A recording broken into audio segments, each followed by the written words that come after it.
en compagnie de Guilhem Crière de Panasonic France. Il est responsable audiovisuel. Alors, qu'est-ce qu'on va voir ici aujourd'hui? Alors, Nodap 2012, comme d'habitude, beaucoup de nouveautés. Des nouveautés en caméra de pointe, avec des mises à jour sur nos nouvelles caméras, notamment des mises à jour sur les gammes AVC Cam, avec la AC160A, des nouveautés en P2 avec la nouvelle version de l'HPX 250, la nouvelle HPX 255, qui est une version plateau de l'HPX 250, et la nouvelle caméra 2/3 de pouce d'épaule, l'HPX 600, qui est la première caméra d'épaule extrêmement légère qui ne fait que 3 kg. Très bien. Alors, allons-y.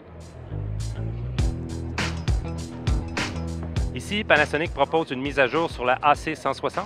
Tout à fait. Alors, dans notre gamme de caméras AVC Cam, donc qui enregistre sur carte SD, nous avons l'AC160 qui passe donc maintenant en version AC160A, qui veut donc dire Advanced, et qui apporte notamment deux nouveautés principales, la gestion du 50p et du 60p, donc pour être compliant avec la norme AVC HD 2.0, et la fonction Turbo One Push Focus pour avoir un autofocus super rapide en pressant simplement sur le bouton. Il y a du nouveau également du côté de la AF100. Tout à fait, donc l'AF100 propose également une mise à jour de la caméra, donc qui va également permettre de passer en AVC HD 2.0, donc pour la gestion du 50p et du 60p. Donc comme sur l'AC160, la bonne nouvelle c'est que les possesseurs déjà de cette caméra peuvent simplement la mettre à jour par une mise à jour de firmware. Donc pas besoin de racheter le nouveau modèle, ils peuvent la mettre à jour directement. Ici, on a une très intéressante nouveauté du côté du format P2. Alors, deux nouveautés principales, l'HPX 255 et l'HPX 600. Donc la première, l'HPX 255, n'est pas une nouvelle version de la 250, comme on pourrait le croire, c'est une version complètement complémentaire, qui est en fait une version de la 250 pour le plateau. Donc elle incorpore une prise pour mettre la remote caméra, le CCU, pour pouvoir gérer sa colorimétrie, etc. sur la caméra.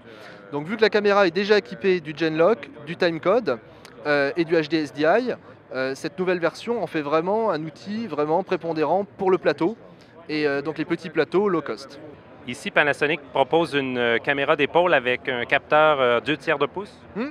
Donc l'HPX 600 est donc une nouvelle caméra d'épaule en 2/3 de pouce qui est vraiment dédiée au monde de la production et du broadcast.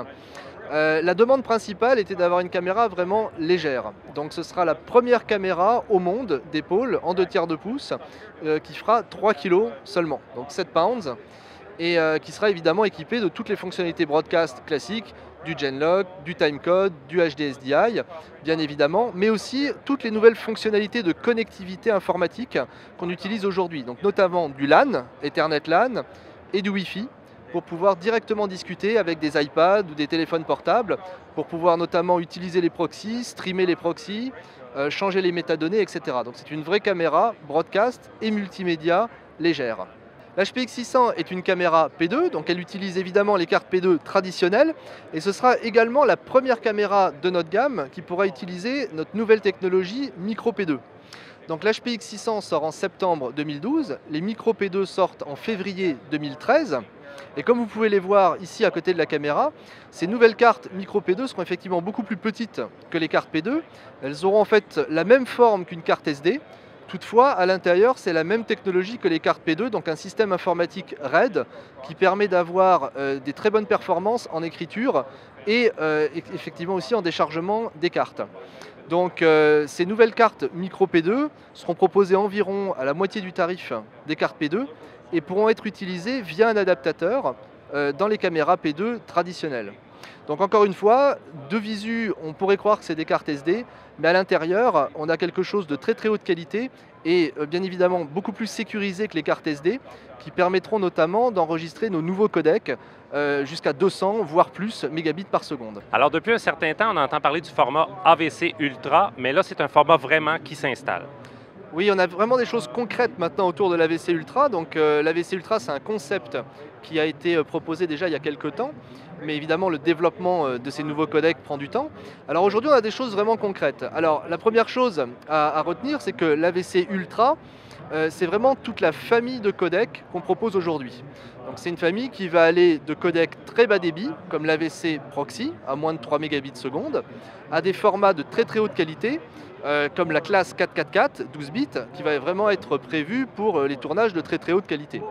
Donc l'AVC Ultra n'est pas seulement la portion très qualitative de nos codecs, c'est vraiment toute cette gamme de codecs qui est basée donc sur le MPEG 4 H.264, sous différentes formes.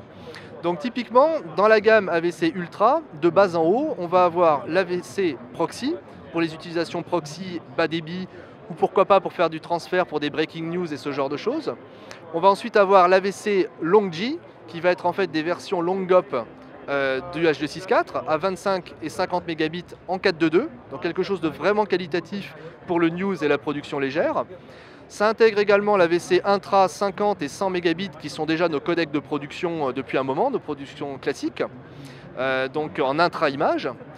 Viendra ensuite chapeauter l'AVC Ultra classe 200, donc 200 mégabits, et l'AVC Ultra classe 444, 12 bits pour les applications vraiment très élevées. Donc l'idée, c'est de pouvoir avoir des caméras qui font tous les types de codecs et de pouvoir simplement choisir en fonction du type de production souhaité, simplement dans le menu de la caméra, le codec qui va aller. Alors, qu'en est-il de l'intégration avec des suites de montage comme Final Cut Pro 10, Adobe Premiere et Avid? On travaille bien évidemment déjà avec nos partenaires. Aujourd'hui, évidemment, toutes les images tournées doivent être montées derrière. Donc il est super important pour nous d'avoir directement le support de nos partenaires. Nos partenaires travaillent déjà sur ces codecs sous NDA.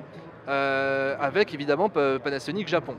Donc l'idée sera bien évidemment qu'à la sortie des différents codecs AVC Ultra, c'est-à-dire à peu près en septembre 2013, les solutions de montage seront compatibles soit via des plugins développés par Panasonic, soit directement par le support natif des solutions de montage. Donc ça vaut évidemment pour les gros faiseurs du montage vidéo, tels qu'évidemment Final Cut, Premiere et Avid.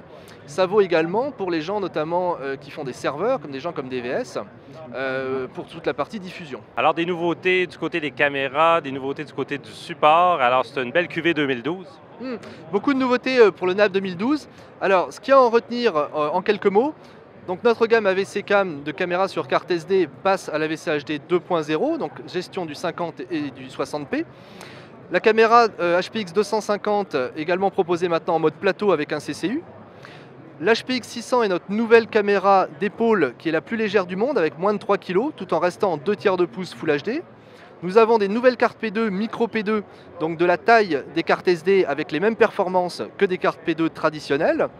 Et notre nouvelle gamme de codecs AVC Ultra, allant de l'AVC Proxy jusqu'à l'AVC Ultra 444, vraiment de très haute qualité, commence à poindre son nez et devrait être disponible donc fin 2013. Alors nous étions avec Guilhem Crière de Panasonic France. Merci. Merci à vous.